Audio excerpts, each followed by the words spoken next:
নবম শ্রেণীর ইতিহাস তোমাদের শিল্প বিপ্লব, উপনিবেশবাদ এবং সাম্রাজ্যবাদ সম্পর্কে পড়ানো হচ্ছিল। তা আজকে যে সেকশনটা পড়াবো সেটা হচ্ছে সাম্রাজ্যবাদী শক্তির সংঘাত। তা এইটা খুব ইম্পর্টেন্ট জায়গা, এইটা পড়ি, এই চ্যাপ্টারটা শেষ করব শিল্প বিপ্লব, উপনিবেশবাদ, সাম্রাজ্যবাদটা। দেখো এইটা একটা খুব কমপ্লিকেটেড একটা জিনিস, যেটা প্রথম বিশ্বযুদ্ধ, দ্বিতীয় বিশ্বযুদ্ধ, তৃতীয় বিশ্বযুদ্ধের একটা বীজ বপন করেছিল এই সংঘাত। তা 1871 খ্রিস্টাব্দে পরবর্তী 40 বছর ইউরোপে সংঘাত এবং উত্তেজনা যথেষ্ট বৃদ্ধি পায়। এই উত্তেজনা সংঘাতের দুটি প্রধান কারণ ছিল। তাহলে এই যে যুদ্ধ বলো, যা সংঘাত ঝগড়াঝাটি, এটার জন্য কিছু কারণ কিন্তু সবসময়ই থাকে। ইউরোপে উগ্র জাতীয়তাবাদের বিকাশ এবং সাম্রাজ্যবাদী সম্প্রসারণের উদ্যোগ, এই দুটো মেন কারণ। ভিয়েনা সম্মেলনের পরবর্তীকালে ইউরোপের বিভিন্ন প্রান্তে অতৃপ্ত জাতীয়তাবাদ মাথাচাড়া দিয়ে উঠেছিল। যেমন কি ফ্রান্সের আলসাস লোরেন জার্মানির হাতে চলে যাওয়ায় ফ্রান্স অসন্তুষ্ট হয়েছিল। ফলে জার্মানির প্রতি ফ্রান্স কিন্তু অসন্তুষ্ট থাকার ফলেই একটা মনে মনে রাগ তৈরি হয়েছিল। 2 নম্বর হচ্ছে টাইরল এবং অন্যান্য ইটালিভাষী অঞ্চল ইটালির অন্তর্ভুক্ত হবে বলে ইটালিবাসী আশা করেছিল। তারা ভাবছিল ইটালিরা যে অঞ্চলগুলো হয়তো ইতালির একটা অংশ হবে। বসনিয়া ও হার্জিগোভিনিয়ার মতো স্লাভ অধ্যুষিত অঞ্চলগুলো অস্ট্রিয়ার অধীনে থাকায় সার্বিয়া আবার এগিয়ে গিয়েছিল। ফলে একটা অঞ্চল আর একটাতে অন্তর্ভুক্ত হওয়ার জন্য খুশি ছিল। কেউ আবার একটা অঞ্চল আর একটা অঞ্চলের দিকে চলে যাওয়ার জন্য রেগেও ছিল। বলকান অঞ্চলে বিভিন্ন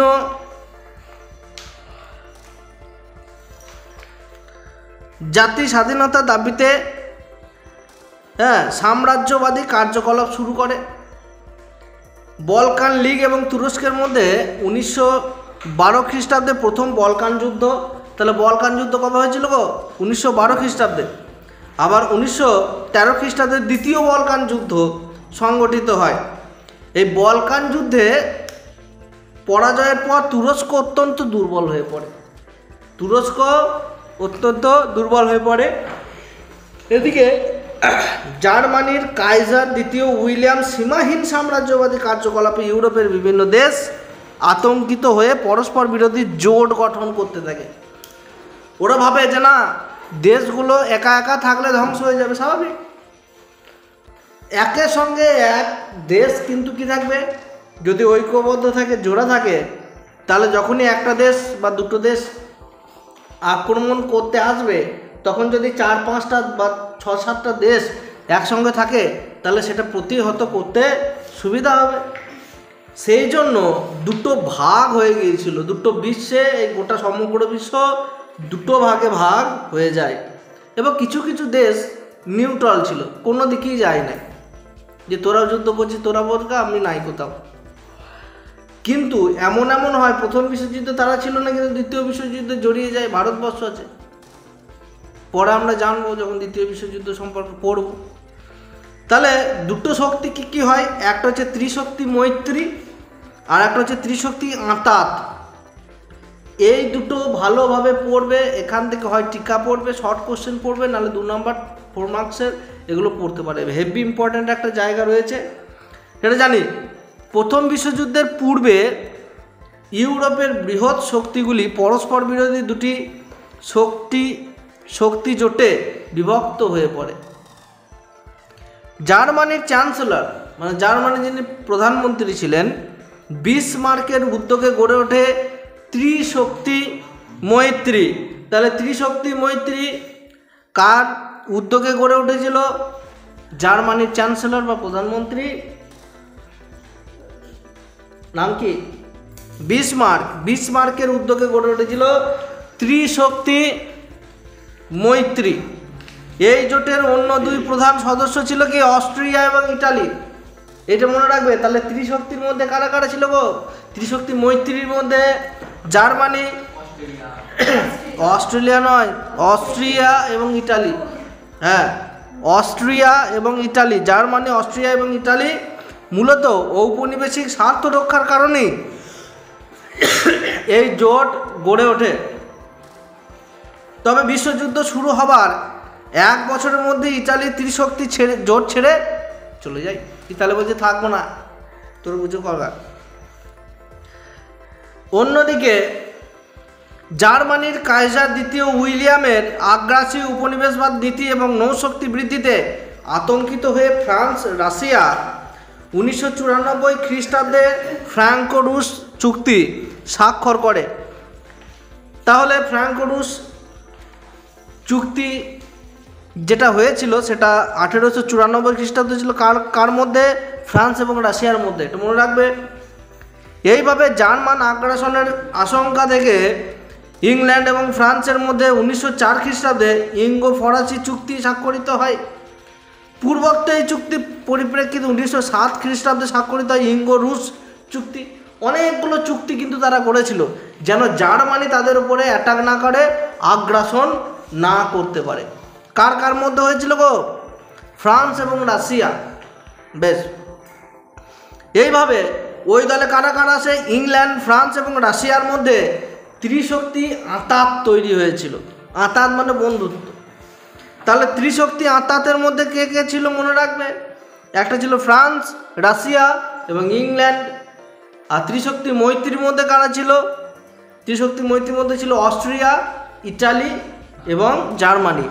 1 বছর পর ইটালি কিন্তু আবার চলে যায় ওদের কাছ থেকে। প্রথম বিশ্বযুদ্ধের এই দুটি জোট পরস্পরের মুখোমুখি হয়ে যায় প্রথম বিশ্বযুদ্ধে। অবশ্য এই যুদ্ধের মাঝপথে ইতালি ত্রিশক্তি মৈত্রী জোট ত্যাগ করে 1915 খ্রিস্টাব্দে ইংল্যান্ড এবং ফ্রান্সের পক্ষে যোগ দেয়। ও আবার কোথায় চলে যায়? ত্রিশক্তি আঁতাতে চলে যায় ইতালি। 2 শক্তি জোটের অন্তর্ভুক্ত দেশগুলো এবার মনে রাখবে। দেখো এখানে একটা সুন্দর দেওয়া রয়েছে। তাহলে ত্রিশক্তি মৈত্রীর মধ্যে ছিল অস্ট্রিয়া, ইতালি এবং জার্মানি। আর ত্রিশক্তি আঁতাদের মধ্যে ছিল ইংল্যান্ড, ফ্রান্স এবং রাশিয়া। তাহলে এদিকে 3টে, ওদিকে 3টে। কিন্তু মনে রাখবে যে ইতালি এখানের মধ্যে থেকে বেরিয়ে গিয়েছিল 1 বছরের মধ্যেই। এইবারে আমরা ইতিহাসে নিয়ে চলে আসি প্রথম বিশ্বযুদ্ধ। ইউরোপের এই যে সাম্রাজ্যবাদী সংঘাত, প্রথম গুরুত্বপূর্ণ বহিঃপ্রকাশ ছিল প্রথম বিশ্বযুদ্ধ। বিভিন্ন ঘটনা প্রথম বিশ্বযুদ্ধের প্রেক্ষাপট তৈরি করেছিল। তাহলে কেন হয়েছিল এই প্রথম বিশ্বযুদ্ধ? কি কারণে? এমনি না। তাহলে কি কারণে হয়েছিল সেটা জানবো। বিভিন্ন দেশের অতৃপ্ত জাতীয়তাবাদ ইউরোপে অস্থির পরিস্থিতি সৃষ্টি করেছিল। আলসাস লোরেন জার্মানি দখলে, ইতালীয় ভাষাভাষী ট্রেন্টিনো এবং ট্রিয়েস্ট অস্ট্রিয়া দখলে, ডেন জাতি অধ্যুষিত স্লেটভিগ জার্মানি দখলে চলে এলে এসব জাতি ক্ষুব্ধ হয়। স্বাভাবিক, একটা অংশ এক দেশের ছিল, অন্য দেশ যখন জয় করে নেয় ওই দেশে চলে গেল।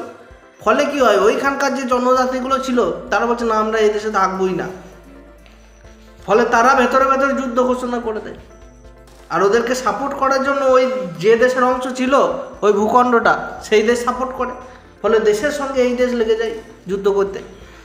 এইটা একটা কারণ। আর একটা কারণ হচ্ছে 20 শতকের শুরুতে ইউরোপ জাতীয়তাবাদের প্রসার ঘটলে বিভিন্ন জাতির মধ্যে সম্পর্ক ঘটে। ফন ট্রিটস্কি, বার্টহার্ডি প্রমুখ জার্মান জাতিকে, হোমাল্লি ব্রিটিশ জাতিকে, ক্লেমাসু ফরাসি জাতিকে শ্রেষ্ঠতম বলে বিচার করলে ইউরোপের জাতিবিদ্বেষ এবং জাতি সংঘর্ষের প্রবণতাও বৃদ্ধি পায়। জাতি সংঘর্ষের কিন্তু এবারে প্রবণতা কিন্তু বৃদ্ধির কারণে প্রথম বিশ্বযুদ্ধ হয়েছিল।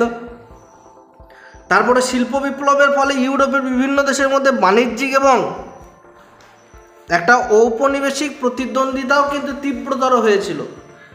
বুঝতে পেরেছো? এটা একটা কারণ। মানে কে বাজার দখল করবে সেইটা নিয়েও একটা কলুষতা তৈরি হয়েছিল এবং একটা ঝগড়া তৈরি হয়েছিল। জার্মানিতে পরে শিল্প বিপ্লব ঘটলে জার্মানি কিন্তু উপনিবেশ দখল করতে গিয়ে ইংল্যান্ড এবং ফ্রান্সের বিরুদ্ধে সংঘর্ষে জড়িয়ে পড়ে। আগে জার্মানি অত্যন্ত কি করে, মানে ক্রুর একটা রাষ্ট্র ছিল জার্মানি। এই দেশকে দখল, ওই দেশকে দখল, সেই মানে হিটলারের নাম আমরা শুনেছি, 30 লাখ ইহুদিকে মেরেছিল, এরকম একটা তথ্য আমরা পাই, আরও বেশি কম হতে পারে। তা এত মানুষ, এই যে শোনো মন দিয়ে, যে 30 লাখ ইহুদিকে মারা হয়েছিল, এই ইহুদি কারা গো? এখন ইহুদি দেশ কোনটা? ইসরায়েল। ইসরায়েলে কারা থাকে? ইহুদিরা থাকে। সেই ইহুদিদের মারা হয়েছিল, কারা মেরেছিল? জার্মানি। শেষে পিঠ থেকে ওরা কোথায় যায়? ইসরায়েলে, জেরুজালেম। 3টে পবিত্র জিনিস আছে, গির্জা আছে, মসজিদ আছে, মন্দির আছে, ওখানে 3টে পবিত্র তীর্থস্থান, জেরুজালেম। ইসরায়েল বলছে আয় এবারে চোখ দেখা আমাদের, সব গুটিয়ে দেবো। হ্যাঁ, কোনো সমস্যা ছিল না। ফিলিস্তিন ছিল, এদিকে গাজাপট্টি ছিল, 2টো ভাগ ছিল, সব মেরে গুটিয়ে দিয়েছে ইসরায়েল। ইসরায়েল এবার বলছে না, ডিফেন্সিভ নয়, অফেন্সিভ হতে হবে, অস্তিত্ব তো নিজেদের বাঁচাতে হবে। মার খেয়েই মরছি সারা বিশ্বে, যেমন আমাদের অবস্থা হিন্দুদের, সারা বিশ্বে মার খেয়েই মরছি। ফলে আমরা যতদিন অফেন্সিভ না হব ততদিন কিন্তু আমাদের অস্তিত্ব কিন্তু টিকবে না। স্বাভাবিক, যে কোনো প্রাণী ডিফেন্সিভ আর কতদিন হব, ডিফেন্স আর কতদিন করবো ভাই? অফেন্সিভ, অফেন্স হচ্ছে বড় ডিফেন্স, এটা মনে রাখবে। যতদিন ডিফেন্স করবে মরে যাবে। ফুটবল খেলায় দেখবে কেন সব ডিফেন্স আর থাকে না, অফেন্সিভও থাকে, ছুটে ওই দিকে গোল করতে নিয়ে যায় বলটা পেলেই। সব কি আর ডিফেন্স আর থাকে না? ডিফেন্স করো, কিন্তু অফেন্স আরও রাখতে হবে, যে অফেন্স করবে এগিয়ে যাবে, আয় কে আসবে আয়। তা শেষমেশ ইসরায়েলের উৎপত্তি কিন্তু এখান থেকে হয়েছিল, পিঠ থেকে গিয়েছিল। এমনি ইসরায়েল এত কিন্তু মানে পাগলের মতো নয়, এর পেছনে অনেক কাহিনী আছে। এই প্রথম বিশ্বযুদ্ধ, দ্বিতীয় বিশ্বযুদ্ধ জানবো, এই ইসরায়েলের সঙ্গেই লেগে যাবে, দেখো তৃতীয় বিশ্বযুদ্ধ। থামো, এই ইরানের সঙ্গে চলছে এখন। অনেক কারণ আছে, ওরা জানে যে আমাদের অস্তিত্ব টিকিয়ে রাখতে গেলে আশেপাশে দেশগুলোকে কিন্তু আমাকে কি করে রাখতে হবে? মাথা নত করে রাখতে হবে, নাহলে আমাদের অস্তিত্ব টিকবে না। আর নিজেদের অস্তিত্ব টিকিয়ে রাখার জন্য ওরা কিন্তু যুদ্ধ করবেই, এটা কিন্তু জেনে নেব। ওরা সহিষ্ণু কিন্তু নয়, অনেক সহ্য করেছে, আর নয়। এটা ইতিহাস পড়লে আমরা বুঝতে পারবো, প্রচুর জুলুম হয়েছে, প্রচুর, এই ইহুদিদের উপর, এই জার্মানি বিশেষ করে। তো জার্মানি পরে শিল্প বিপ্লব ঘটায়। জার্মানি উপনিবেশ দখল করতে গিয়ে কী হয়? ইংল্যান্ড ফ্রান্সের বিরুদ্ধে সংঘর্ষে জড়িয়ে পড়ে। হ্যাঁ, এবং ফ্রান্স জার্মানির বিরোধ দেখা দিলে জার্মানি প্যান্থার নামে একটি যুদ্ধজাহাজ সেখানকার আগাদির বন্দরে পাঠিয়ে দেয়। ফলে যুদ্ধ পরিস্থিতি সৃষ্টি হয়। আচ্ছা, দেখবে কেন তারা হিটলারের কথা আসুক, তারপরে পাবে, দেখো সব এইখানে দেখবে অনেক চুক্তি সম্পর্কে জানানো দিয়েছে। আমি 8 নম্বরে চলে যাই সোজাসুজি।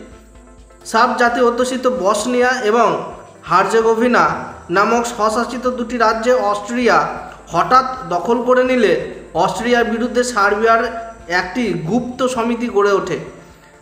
এই সময় সার্বিয়ার রাজধানী সেরাজোভো শহরে, এইটা একটা খুব বড় ঘটনা, এটা পরীক্ষায় কিন্তু তোমাদের 2 মার্কসে পড়ে। এই সেরাজোভো শহরে ভ্রমণরত অস্ট্রীয় যুবরাজ ফার্দিনান্দ এবং তার স্ত্রী সোফিয়া ব্ল্যাক হ্যান্ড নামক সংগঠনের সদস্য গ্রাভিলো প্রিন্সিপ নামে জনৈক আততায়ীর হাতে নিহত হন। এটি সেরাজোভো হত্যাকাণ্ড নামে পরিচিত। এটা অত্যন্ত গুরুত্বপূর্ণ একটা অংশ। এই হত্যাকাণ্ডকে কেন্দ্র করে প্রথম বিশ্বযুদ্ধ শুরু হয় 1914 সালে। তাহলে এই যে সেরাজোভো হত্যাকাণ্ড হয়েছিল 1914 সালে, আর এই প্রথম শুরু হয় 1914 সালে কি প্রথম বিশ্বযুদ্ধ। এই বললাম না, একটা কারণ নয়, এই যে 8টা কারণ এখানে দেওয়া রয়েছে, এই 8টা কারণ একটা কারণের জন্য শুধু নয়। তার মানে আমাদের যদি বলে যে প্রথম বিশ্বযুদ্ধ হওয়ার কারণ কি, তাহলে এই 8টা তোমাকে কারণ কিন্তু উল্লেখ করতেই হবে।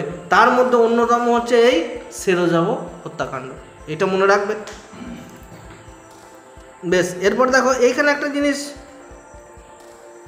কিছু ব্যয়ের হিসাব আর দেশগুলো নিহতের সংখ্যা লেখচিত্রের মধ্যে, মানে কোন দেশে আওতাভুক্ত দেশগুলির নিহত সংখ্যা একটি লেখচিত্র, কোন দেশে কতজন মারা গিয়েছিল একটা লেখচিত্র কিন্তু এখানে নিহতের সংখ্যা দেওয়া রয়েছে রাশিয়া সব থেকে বেশি, তারপরে জার্মানি, তারপরে ফ্রান্স, তারপরে এখানে কিছু অস্ট্রিয়া, হাঙ্গেরি, তারপরে ইতালি আছে, তারপরে ইংল্যান্ড আছে। এগুলো একটা লেখচিত্রের মধ্যে দেওয়া রয়েছে।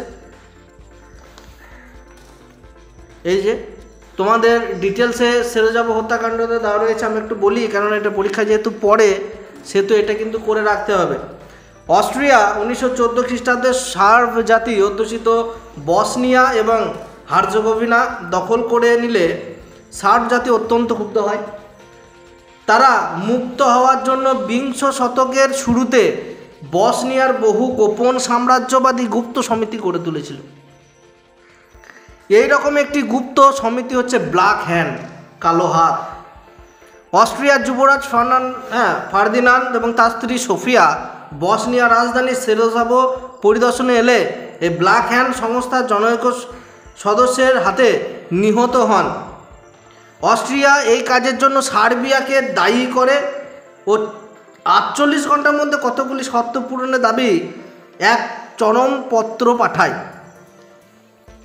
সার্বিয়া চরমপত্রের অধিকাংশই শর্ত মেনে নেয়, কিন্তু যে শর্তগুলি মানলে সার্বিয়ার সার্বভৌমত্ব ক্ষুণ্ণ হতে পারে সেগুলির বিষয়ে আলোচনার জন্য একটি আন্তর্জাতিক বৈঠক ডাকার প্রস্তাব দেয়। কিন্তু অস্ট্রিয়া এবং এই প্রস্তাব অগ্রাহ্য করে সার্বিয়া আক্রমণ করে এবং এই সূত্র ধরে ক্রমশ অন্যান্য শক্তিগুলো যুদ্ধেও কিন্তু জড়িয়ে পড়ে। একটা দেশ আর একটা দেশের সঙ্গে কি করেছিল গো? চুক্তি করেছিল। আঁতাত ছিল না, একটা মৈত্রী ছিল এবং চুক্তি ছিল। ত্রিশক্তি আঁতাতটা জানলাম, ত্রিশক্তি মৈত্রীটা জানলাম, কোন কোন দেশ কার কার সাথে ছিল। এরপর আমি এখানে নিচেতে একটা দেখো তোমাদের কি দেওয়া রয়েছে, একটা সুন্দর করে ছক দেওয়া রয়েছে। কোন দেশে কত মৃত্যু সংখ্যা দেওয়া রয়েছে এটা মুখস্থ করার কোনো প্রয়োজন নেই। শুধুমাত্র এই জায়গাটা একটু দেখে রাখবে যে কোন দেশে বেশি মরেছিল। এই যে ত্রিশক্তি আঁতাতে কতজন মারা গিয়েছিল, ত্রিশক্তি মৈত্রীর মধ্যে কতজন মারা গিয়েছিল। এখানে একটা জিনিস দেখো, একটা জিনিস ভালো করে মনে রাখবে যে এখানে দেখো ত্রিশক্তি আঁতাতের মধ্যে England, France, Italy, Russia, America, Japan এগুলো ছিল, অন্যান্য কিছু ছিল। আর ত্রিশক্তি মৈত্রীর মধ্যে Germany, Austria, Hungary, Ottoman, Bulgaria এগুলোর মধ্যে ছিল। এইখানে পরবর্তীকালে দ্বিতীয় বিশ্বযুদ্ধের সময় জাপান কিন্তু একটু ডিস্টার্ব করে, বুঝতে পেরেছিল। জাপান কিন্তু অত্যন্ত ক্রূর হয়ে যায়। এর ফলে আমেরিকা জাপানের উপরে কিন্তু হিরোশিমা এবং নাগাসাকিতে বোম মেরেছিল, পরমাণু বোম, বুঝতে পেরেছ। ফ্যাটম্যান, লিটল বয় দুটো মেরেছিল, হিরোশিমা এবং নাগাসাকি একদম পুরো ধ্বংস। এই বেশি লাফালাফি করছিল জাপান, একবার বসিয়ে দিয়েছে আমেরিকা। সেই রকমই এখনও চলছে। এই তৃতীয় বিশ্বযুদ্ধ এবার হবে, দেখো লাগবে, দেখো থামো। এর ফলে কি হয়, অনেকগুলো সংস্থা কিন্তু এর মধ্যে জুড়ে যাবে। যেমন আমেরিকা রয়েছে, এখানে কিন্তু অনেক আছে। তোমরা যখন পড়বে, রাষ্ট্রবিজ্ঞান পড়বে 11-12-এ, তখন বুঝতে পারবে যে বিভিন্ন দেশ বিভিন্ন চুক্তির মধ্যে দিয়ে তারা কিন্তু একে অপরের সঙ্গে কি চুক্তিবদ্ধ। একটা দেশকে তুমি যদি অ্যাটাক করো আর একটা দেশ কিন্তু ওকে বাঁচাতে আসবে, এইটা কিন্তু আছে, বুঝতে পেরেছো। হ্যাঁ, ভারত নিরপেক্ষভাবে থাকে, এটা পরিষ্কার কথা। ভারত হচ্ছে একটা দায়িত্ব, দায়িত্বশীল একটা দেশ। ভারত এরকম যুদ্ধে হঠকারিতার মধ্যে পড়ে না, এইটুকু বলা যায়। এবং আমাদের প্রধানমন্ত্রী, মুখ্যমন্ত্রীরা সব রয়েছে, বৈঠক করবে, তারা জানাবে, ভালো মন্দ তো বুঝবে। এরপরে যে জিনিসটা বলছিলাম, কিছু গুরুত্বপূর্ণ তথ্য এখানে কিন্তু দেওয়া রয়েছে, যে জায়গাগুলো আমাদের না পড়লেই নয়, এখানটাতে পড়বে। মোটামুটি 20টা শর্ট হিসাবে দেওয়া রয়েছে, এই জায়গাটা পড়বে। শুল্ক সংঘটা যেন, এই যে ফ্রাঙ্কফুর্টের সন্ধি কবে হয়েছিল, পিটারলুর হত্যাকাণ্ড কবে ঘটেছিল, তারপর ত্রিশক্তি আঁতাত কাদের মধ্যে হয়েছিল, ত্রিশক্তি এই আঁতাত কর্ডিয়াল ফ্রাঙ্কো-রুশ চুক্তি স্বাক্ষরিত হয় কবে, ত্রিশক্তি মৈত্রী গড়ে উঠেছিল কাদের মধ্যে, তারপরে ডালহৌসিকে ভারতের রেলপথের জনক বলা হয়, বলতে পারে কাকে রেলপথের জনক বলা হয়, লর্ড ডালহৌসিকে। এই জায়গাগুলো যে দাস ক্যাপিটাল, এইটা খুব পরীক্ষায় পড়ে তোমাদের এমসিকিউ এসএকিউতে, যে কার লেখা হচ্ছে দাস ক্যাপিটাল, বা কার্ল মার্ক্সের একটি কালোজয়ী গ্রন্থের নাম লেখো, বা এটাও বলতে পারে দাস ক্যাপিটাল কার লেখা। এটা খুব পরে পরীক্ষায়, এটা করো। এই অবধিই ছিল তোমাদের, আজকে কমপ্লিট হলো শিল্প বিপ্লব, উপনিবেশবাদ, সাম্রাজ্যবাদ। পরের দিনে তোমাদের নেক্সট যে চ্যাপ্টার রয়েছে, যেগুলো তোমাদের এই সেমিস্টারে পরীক্ষা হবে সেই অনুযায়ী কিন্তু পড়ানো হবে, সেগুলো বলে দিও।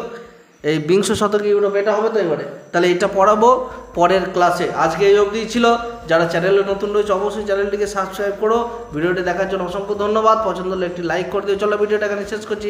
জয় হিন্দ, বন্দে মাতরম।